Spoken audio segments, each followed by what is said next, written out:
Guys, you want to catch more offshore? Dash design makes a huge difference in how you're fishing. Okay, I mean, if you're building a boat, you've got to stick your hand in the pot and get involved with designing the dash exactly the way that you would like it. It's going to make a big, big difference out there on the water, regardless if you're building an awesome sea hunter or I don't care what you're building. Okay, how you interact with this dashboard is going to set the stage for your entire day out there. Now, there's some things that you really have to take into consideration, and I bring all of this up because recently I've spent some time with a couple friends. They're building a couple different sea hunters, different models, and we've been spending a lot of time working on their dash. I've done this many, many times on many boats, and I really wanted to help them and just provide some feedback and some tips that would help them really dial in their system. Okay, so how do you go about doing this, right? How do you design your dash? Well, first of all, you know, and I want to say, it seems like most boat companies, they don't really give you a lot of opportunity to get in there and make small adjustments. You know, certainly some do, the upper echelon, the top end. But there are a lot of factory boats that are just being pumped out the door as fast as possible, where there's no opportunity for owner involvement. You're buying a boat off a lot somewhere. It's already done. It's already designed. You're done. Probably has garments, to be honest with you, because everybody and their mother seems to think that that's the only option. And certainly it's not. And we're not exactly here to talk about electronics, but clearly the Furuno TZtouchXL system is going to be in your face, not only all day today, but on every episode of both Florida Sport Fishing TV and Captain Mike's Rigging Station. It's what we choose for good reason, and we are going to talk about it. I mean, it would only be fair, especially this new TZtouchXL network with these super processors. You can see I'm able to split screen into 6 different screens. That's like having 6 independent chart plotters on your boat. Times 2, with 2 22-inch screens, I now have 12 chart plotters. Think about the amount of data that I could absorb. I can interact, or I should say customize different transducers, triple beam, single frequency, a multi-frequency transducer, get all of that information back. I can compare and utilize a variety of charts, raster, you know, everything, bathy vision, and see the bottom in 3D like I've never seen it before. And I could do it all from right here at the dock, okay, and manipulate everything and plan my entire day. And again, it's not a promotion for Furuno, but I'm explaining something to you here that you need to understand. The more this technology continues to advance, the more that we're interacting with it, the more that we're using it, right? And the more that we're involved. The days of just turn it on and whatever it's on, you know, set it and forget it, are long gone. If you're doing that with your equipment, you're missing the boat, my friend, because with the Furuno TZtouchXL, with this network, I can dial everything in, and I'm constantly tweaking, not because it needs help, but because I now have that ability to use all of these resources, contour shading, choice of charts, again, multiple transducers, split screen in any way that I would like. So of course I'm interacting with my equipment more, and that means how I interact with the equipment becomes even more important than ever before, because it isn't just turn it on and walk away, turn it on or whatever. No, it's being able to effectively operate this incredible high performance center console, this Mercury quad powered Sea Hunter 41 CTS, while managing the entire network and doing it seamlessly, effortlessly, instinctively, and flawlessly. So for me, the 2 screens, of course, my multifunction displays are the heart of the boat. It's where I'm controlling everything, where I'm viewing everything. And you have to take that into consideration too with whatever build you're working on or retrofitting your existing boat. So obviously I wanted them within hand's reach, but my vessel view right in the center of the screen is also a vital tool. That vessel view provides me with all of the data that I need to operate my quad powered, my quad Mercury 400s, my V10s, as effectively, or I should say as efficiently as possible. I can monitor levels of everything, voltage, liquids, temperatures, everything. And basically, it's a computer that's interacting with me, right? It's giving me warnings, things that I should worry about, if I should worry about them, all sorts of codes. Fortunately, we get very few of those.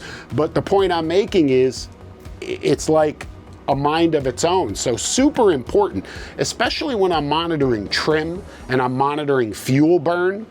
I don't want to have to look down. I don't want to go like this. I don't want to go like this, take my eyes off the road, go like this. I want it right in front of me, where all I have to do is operate the boat very comfortably and just glance down with my eyes, and I have all of the information that I need right there in front of me.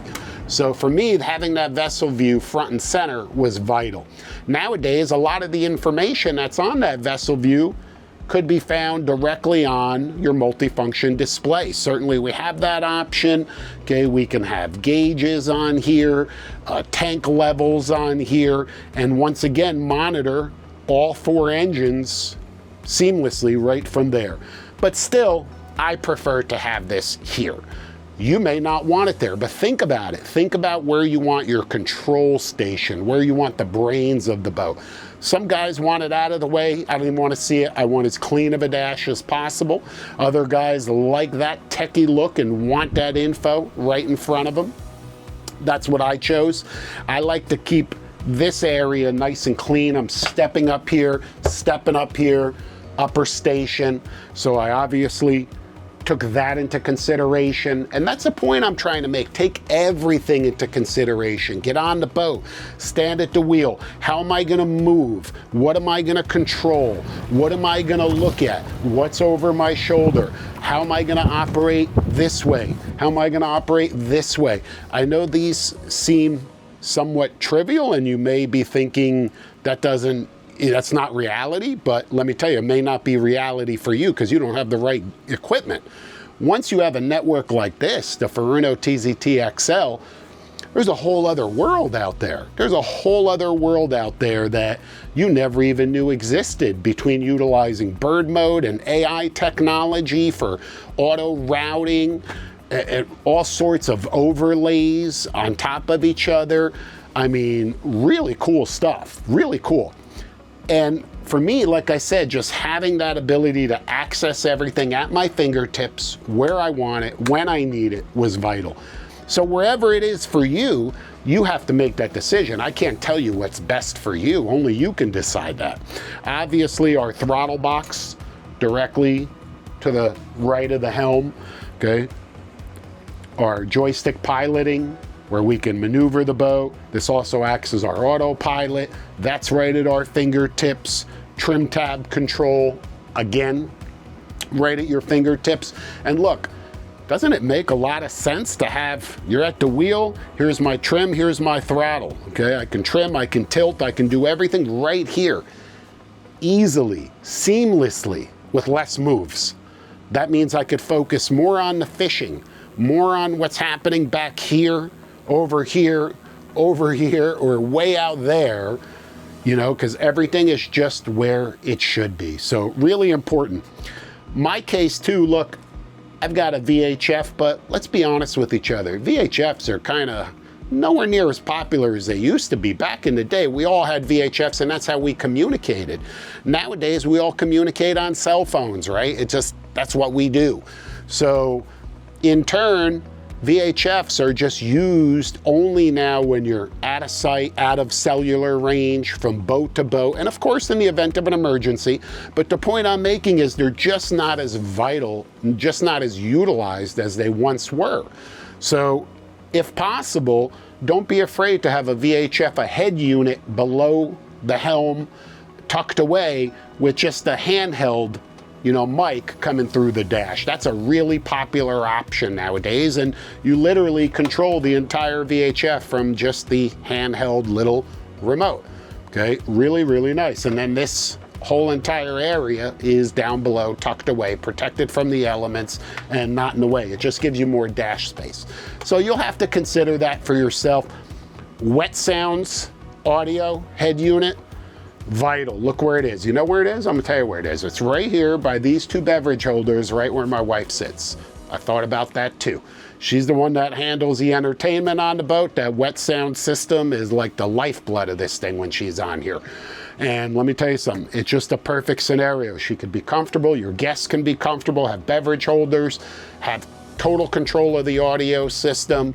You know, once again, thought about it. And again, that's really what I want to stress out of all of this. Just think about it, man. Just get on the boat that you're building, spend some time with your rep, look at that dash, think about the options. Also remember there are limitations. There are limitations in locations of transducers. There are limitations in locations of speakers, you know, of amps, of all sorts of electronic components. There are limitations on the boat because there are other fixtures and just the nature of how a boat is built.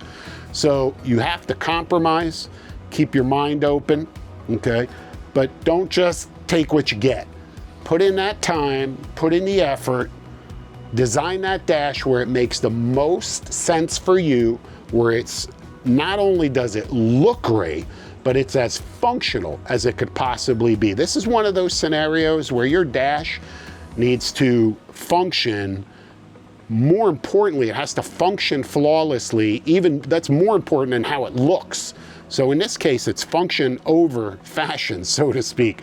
But fortunately, especially here with a carbon Kevlar dash, these 22-inch massive touchscreen displays, that dash is just amazing. Really, certainly the most advanced user-friendly dash I've ever had, or user-friendly equipment.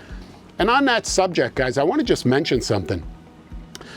This Furuno TZtouchXL network is unlike anything you've ever used before. And anyone that's ever used it, I guarantee you, I will bet my boat that anyone who is operating a Furuno TZtouchXL network, that if you contact that individual and if they're utilizing that network to its fullest advantages, they will undoubtedly tell you that it is so far superior than any other equipment they've ever used on a boat.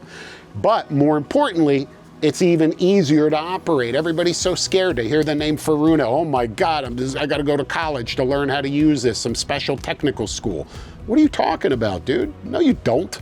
Okay, yes, there are some commercial grade products, omni sonars, big radars, you know, different things that do require additional training to operate properly.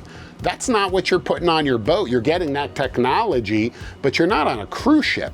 Speaking of which, every cruise ship, every cargo ship, every tugboat, any sort of vessel that is relying on safe passageway for its cargo or its passengers, okay? I look up there, I see Furuno. That's what I see on that boat. What do you think I want on my boat?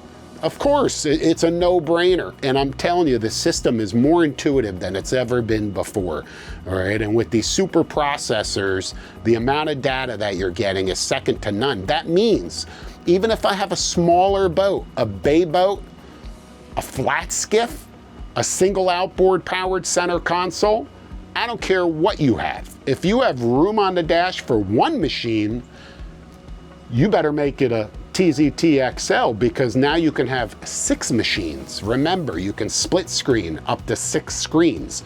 So you like have 6 multifunction displays on your dash from one unit. And the sizes range from 10-inch to 24-inch. So there's certainly an application for everyone. More importantly, it's not only, as I mentioned, it's not only the level of the equipment that you have, but how it's laid out and the functionality of it. Get involved. You can get the templates, by the way. You can get the templates for the particular products. This is how this works. You go right up to your boat, right on the factory line, for the love of God, or wherever it is. And literally, you can lay those templates right over. You could do it digitally, of course. And there are certain design, you know, software programs that we use, for better or worse words, but nothing compares to actually standing there and going, okay, look, perfect reach, Everything's exactly where I need it to be. Exactly. That's it. Spend that time. And if you're buying a new boat, it's especially important. Even if you're retrofitting or updating an existing boat, it perhaps, you know, certainly now's the time to make those changes. Don't think that you have to accept what's there and fill in the existing holes. Absolutely not. There are companies like boatoutfitters.com. These guys are amazing. They can make a single one-off type of product. So regardless of what you have, what your dash is, what needs to be repaired or replaced, there is a company out there, Boat Outfitters, that can make it and give you a whole new dash and a whole new look and bring your boat up to speed and help you stay safer on the water. But even equally as important, you're going to be a far more successful angler.